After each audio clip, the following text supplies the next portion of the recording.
కేంద్ర ప్రభుత్వ ఉద్యోగాల కోసం ఎదురుచూస్తున్న యువతకు మరో మంచి అవకాశం అయితే వచ్చేసిందండి. డిఆర్‌డిఓ అనే ఒక సంస్థ నుంచి ఒక మంచి నోటిఫికేషన్ అయితే ఓపెన్ చేశారనమాట. మరి ఎవరెవరు అప్లై చేసుకోవాలి? ఎలా అప్లై చేసుకోవాలి? అప్లికేషన్ ప్రాసెస్‌తో సహా కంప్లీట్ డీటెయిల్స్ అయితే ఈ వీడియోలో అయితే చూసేయొచ్చండి. వీడియో ఎక్కడ కూడా స్కిప్ చేయకుండా చూస్తే మీకు డీటెయిల్స్ అన్నీ కూడా క్లారిటీగా తెలుస్తాయి. అండ్ ఎవరెవరు అప్లై చేసుకోవాలి? Qualification details, age limit, salary details, selection process ఇలా కంప్లీట్ డీటెయిల్స్ అయితే చూసేయొచ్చు. అలాగే చాలా మంది అప్లై లింక్ అయితే అడుగుతున్నారండి. అప్లై లింక్ అనేది నేను వీడియో లాస్ట్లో అఫీషియల్గా వచ్చిన నోటిఫికేషన్లో రౌండప్ చేసి మరి క్లియర్గా చూపిస్తున్నానండి. సో అందుకే ఎవరైతే కేంద్ర ప్రభుత్వం ఉద్యోగాల కోసం ఎదురు చూస్తున్నారో వాళ్ళు ఈ జాబ్కి అప్లై చేయాలి అనుకుంటున్నారో వీడియో పూర్తిగా చూసి డీటెయిల్స్ అన్ని కూడా క్లారిటీగా తెలుసుకోండి. ఇంకా లేట్ చేయకుండా డీటెయిల్స్లోకి అయితే వెళ్ళిపోదాం. అంతకన్నా ముందు వీడియో చూసే ముందు ఒక చిన్న లైక్ చేసి అయితే వీడియో చూడండి. మీరిచ్చే ఒక చిన్న లైక్ వల్ల ఇన్ఫర్మేషన్ అనేది ఇంకా చాలా మందికి హెల్ప్ అయ్యే అవకాశం అయితే ఉంటుందండి. అండ్ కొత్తగా మన ఛానల్ ఎవరైనా చూస్తున్నట్లయితే సబ్స్క్రైబ్ చేసుకోండి. ఇలాంటి మంచి మంచి ఇన్ఫర్మేషన్స్, అప్డేట్స్ అన్ని కూడా మీతో షేర్ చేస్తూ ఉంటాను. ముందుగా సంస్థ గురించి అలాగే ఎవరెవరు అప్లై చేసుకోవాలి అనేది ఇక్కడ క్లియర్గా చూసేయండి. డిఆర్‌డిఓ ఇది ఒక కేంద్ర ప్రభుత్వ సంస్థ అనమాట. దీని ఆధ్వర్యంలో పనిచేస్తున్న ఏడీఏ నుంచి ప్రాజెక్ట్ అసిస్టెంట్ పోస్టుల కోసం నోటిఫికేషన్ అయితే విడుదల చేశారనమాట. ఈ డిఆర్‌డిఓ రిక్రూట్మెంట్ 2026 ద్వారా సంబంధిత విభాగంలో బిఈ అండ్ బీటెక్ చదివిన అభ్యర్థులను ఫస్ట్ 2 years అయితే కాంట్రాక్ట్ బేస్ లో తీసుకుంటారండి. నెక్స్ట్ అయితే పర్మనెంట్ చేస్తారనమాట.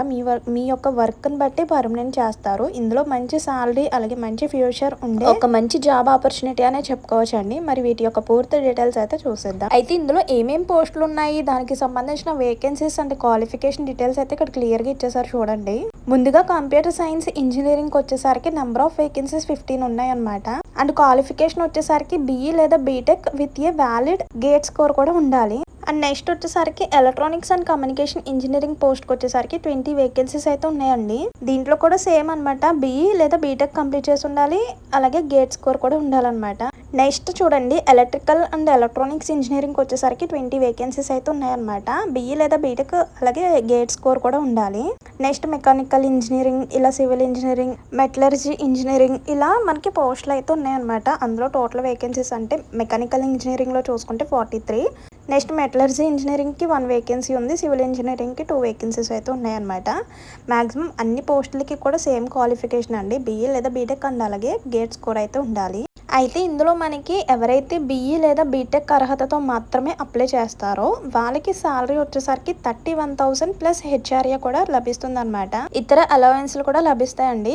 హెచ్ఆర్ఏ అంటే హౌస్ రెంట్, ఇవి కూడా లభిస్తాయి అనమాట. మీకు సాలరీతో పాటు హౌస్ రెంట్ కూడా ఫ్రీ ఉంటుంది, లేదా వాటికి అయ్యే ఛార్జెస్ కూడా మీకు ఇస్తారనమాట.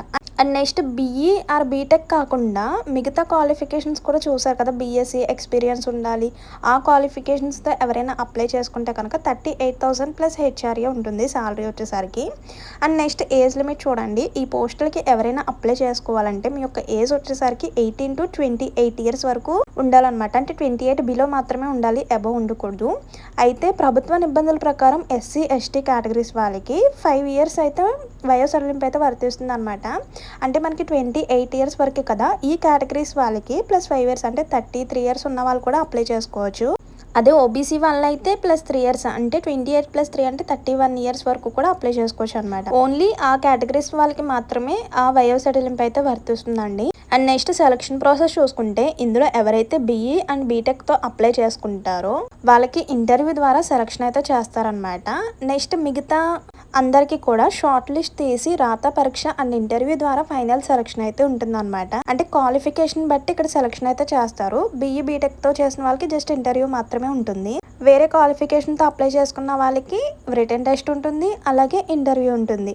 అయితే ఇంటర్వ్యూకి ఎప్పుడు వెళ్ళాలి అనేది ఇక్కడ క్లియర్గా చూసేయండి. 16th అంటే August 16th, August 23, అలాగే August 30 ఈ డేట్స్లో ఇక్కడ ఇచ్చిన అడ్రస్కి అయితే వెళ్ళాలన్నమాట. మీ యొక్క ఒరిజినల్ సర్టిఫికేట్స్ ఇంకేమేమి తీసుకువెళ్ళాలనేది చెప్తాను. సో ఇక్కడ అడ్రస్ చూపిస్తాను. ఆ అడ్రస్కి ఇక్కడ ఇచ్చిన 3 డేట్స్ అంటే మనకి August 16th, August 23, August 30న interview అయితే కండక్ట్ చేస్తారనమాట.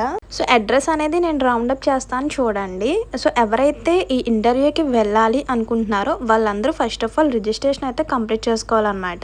రిజిస్ట్రేషన్ కంప్లీట్ చేసుకున్న తర్వాత మీ యొక్క ఒరిజినల్ సర్టిఫికేట్స్ అండ్ అలాగే కాపీ సెట్ ఇవన్నీ కూడా తీసుకువెళ్ళాలన్నమాట. ఇవన్నీ తీసుకువెళ్తేనే మీరు ముందుగా రిజిస్ట్రేషన్ చేసుకుంటేనే మీకు ఇంటర్వ్యూ అయితే కండక్ట్ చేస్తారండి. సో రిజిస్ట్రేషన్ చేసుకోకుండా అప్లికేషన్స్ అంటే మీ యొక్క సర్టిఫికేట్స్ తీసుకుని వెళ్ళిన ఇంటర్వ్యూ ఉండదు, అలాగే రిటర్న్ టెస్ట్ కూడా ఉండదు అనమాట. So first of all registration complete చేసుకోవాలి. అలాగే ఒక అప్లికేషన్ ఫామ్ కూడా ఇస్తారు. అప్లికేషన్ ఫామ్ డౌన్లోడ్ చేసుకొని సో ఇక్కడ మీకు అఫీషియల్గా నోటిఫికేషన్ చూపిస్తాను. ఆ నోటిఫికేషన్లో వెబ్సైట్ అయితే కనిపిస్తుంది. ఆ వెబ్సైట్ యాజ్ ఇట్ ఈస్ క్రోమ్లో సెర్చ్ చేయగానే మీకు రిజిస్ట్రేషన్ ఫామ్ ఓపెన్ అవుతుంది, అలాగే అప్లికేషన్ ఫామ్ కూడా ఓపెన్ అవుతుంది అనమాట. మీరు రిజిస్ట్రేషన్ చేసేసుకుని సబ్మిట్ చేసేసిన తర్వాత అప్లికేషన్ ఫామ్ ఏదైనా నెట్ సెంటర్కి వెళ్ళి అప్లికేషన్ ఫామ్ డౌన్లోడ్ చేసుకొని తెచ్చుకొని అప్లికేషన్ ఫామ్లో ఏమేమి ఉంటే డీటెయిల్స్ అనేది నేను చూపిస్తాను, ఎలా ఫిల్ చేయాలనేది కూడా చెప్తాను. సో అలా మీ యొక్క డీటెయిల్స్ అన్నీ కూడా ఫిల్అప్ చేసి చెప్పాను కదా, మీ యొక్క సర్టిఫికేట్స్ కాపీస్ అన్నీ కూడా అటాచ్ చేసి హాఫ్ సైజ్ ఫొటోస్ ఇవన్నీ కూడా మీరు ఇంటర్వ్యూకి వెళ్ళే ముందు ఇవన్నీ కూడా తీసుకువెళ్ళాలన్నమాట. ఇక్కడ కనిపిస్తుంది కదా https://ada.government.in అని. సో యాజ్ ఇట్ ఈస్ మీరు క్రోమ్లో సెర్చ్ చేసేయండి. ఆగస్టు 13th నుంచి స్టార్ట్ అవుతుంది అనమాట ఇంటర్వ్యూ. అంటే మీ యొక్క క్వాలిఫికేషన్ బట్టి ఇంటర్వ్యూ ఉంటుంది, ఒక్కొక్క క్వాలిఫికేషన్ బట్టి ఇంటర్వ్యూ అండ్ రిటర్న్ టెస్ట్ అయితే ఉంటుందన్నమాట. సో దాని ద్వారానే ఫైనల్ సెలక్షన్ అయితే చేస్తారు. ఆ రోజే మీరు ఇంటర్వ్యూకి వెళ్ళిన రోజు రిటర్న్ టెస్ట్ అండ్ ఇంటర్వ్యూ మీ యొక్క క్వాలిఫికేషన్ బట్టి సెలక్షన్ చేసి జాబ్ అయితే ఇస్తారనమాట. ఇక్కడ పోస్ట్ వైజ్ వాళ్ళకి ఇంటర్వ్యూ ఉంటుందా, రిటర్న్ టెస్ట్ ఉంటుందా అనేది కూడా మీరు నోటిఫికేషన్లో క్లియర్గా చెక్ చేసుకోవచ్చు అండి. సో ఇంపార్టెంట్ డేట్స్ వచ్చేసరికి ఆగస్టు 16th, ఆగస్టు 23, ఆగస్టు 30 ఈ 3 డేట్స్లో మాత్రమే వెళ్ళాలన్నమాట. ఏజ్ లిమిట్ 28 అబవ్ ఉండకూడదు, అంటే SC ST కేటగిరీస్ వాళ్ళు కాదు. రిమైనింగ్ వాళ్ళకి ఓన్లీ 28 వరకు మాత్రమే. అండ్ శాలరీ కూడా ఇచ్చేసారు. BE BTech అయితే 31,000 ప్లస్ HRA, అదే అదర్ క్వాలిఫికేషన్ అయితే 37,000 ప్లస్ HRA అనమాట. ఫస్ట్ 2 years అయితే కాంట్రాక్ట్ బేస్లో ఉంటుంది, నెక్స్ట్ పర్మనెంట్ చేసే అవకాశం అయితే ఉంటుందండి. ఇక్కడ చూడండి, candidates are required to produce duly filled, అంటే మీ యొక్క అప్లికేషన్ ఫిల్ చేసిన ఫాము అలాగే సర్టిఫికేట్స్ అన్నీ కూడా తీసుకువెళ్ళాలన్నమాట. మీ యొక్క క్వాలిఫికేషన్ సంబంధించిన సర్టిఫికేట్స్, ఏమన్నా ఎక్స్పీరియన్స్ ఉంటే వాటికి సంబంధించిన సర్టిఫికేట్స్ అలాగే కాపీస్ అన్నీ కూడా తీసుకువెళ్ళాలన్నమాట. సో అప్లికేషన్ ఫామ్ అయితే ఇలా ఉంటుందండి. ఫస్ట్ ఆఫ్ ఆల్ మీ యొక్క ఫోటో అతికించండి. నెక్స్ట్ వచ్చేసరికి engineering display, next full name, మీ యొక్క full name, father's name, gender, category, date of birth, nationality, correspondence address అంటే మీ యొక్క address, permanent address, mobile number, email ID, Aadhaar number, మీ యొక్క పర్సనల్ డీటెయిల్స్ అన్నీ కూడా మీ యొక్క జెన్యూన్ ఇన్ఫర్మేషన్తో మాత్రమే ఉండాలండి. ఎందుకంటే మీరు ఎలాగో సర్టిఫికేట్స్ తీసుకువెళ్తారు, ఆ సర్టిఫికేట్స్ చూసిన ఇన్ఫర్మేషన్ తెలుస్తుంది కదా. సో అందుకే అప్లికేషన్ ఫామ్లో మీ యొక్క జెన్యూన్ ఇన్ఫర్మేషన్తో మాత్రమే ఫిల్ చేయండి. మీ యొక్క నేమ్ అనేది 10th మార్కుల లిస్ట్లో ఎలా అయితే ఉందో అలానే ఫిల్ చేయాలన్నమాట. నెక్స్ట్ క్వాలిఫికేషన్ సంబంధించిన ఒక బాక్స్ అయితే ఇచ్చేసారు కదా, ఏ ఇయర్లో పాస్ అయ్యారు, సబ్జెక్ట్స్ అండ్ ఏ యూనివర్సిటీలో చదివారు, ఎంత పర్సెంటేజ్ మార్క్స్ వచ్చినాయి, ఇలా మీ యొక్క క్వాలిఫికేషన్ సంబంధించిన డీటెయిల్స్ అన్నీ కూడా ఫిల్అప్ చేయాలి. అండ్ ఫైనల్గా ఎక్స్పీరియన్స్ సంబంధించిన డీటెయిల్స్ అనమాట.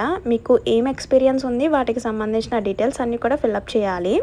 అండ్ నెక్స్ట్ వచ్చేసరికి గేట్కి అంటే మనకి ఇక్కడ క్వాలిఫికేషన్ BA ఆర్ BTech కదా, సో దాంతోపాటు గేట్ స్కోర్ కూడా ఉండాలి కదా. సో ఆ స్కోర్కి సంబంధించిన ఏ ఇయర్ స్కోర్ ఎంత, marks, rank, registration number, validity, so ఈ డీటెయిల్స్ అన్నీ కూడా కరెక్ట్గా ఫిల్అప్ చేయాలన్నమాట. అండ్ నెక్స్ట్ డిక్లరేషన్ చూసేయండి ఒకసారి. అలాగే అప్లికేషన్ ఫామ్లో ఇన్కంప్లీట్గా ఉండకూడదు అనమాట. అప్లికేషన్ అన్ని డీటెయిల్గా ఫిల్అప్ చేయండి. ఇంకా ఫైనల్గా date, place, signature, name. So ఈ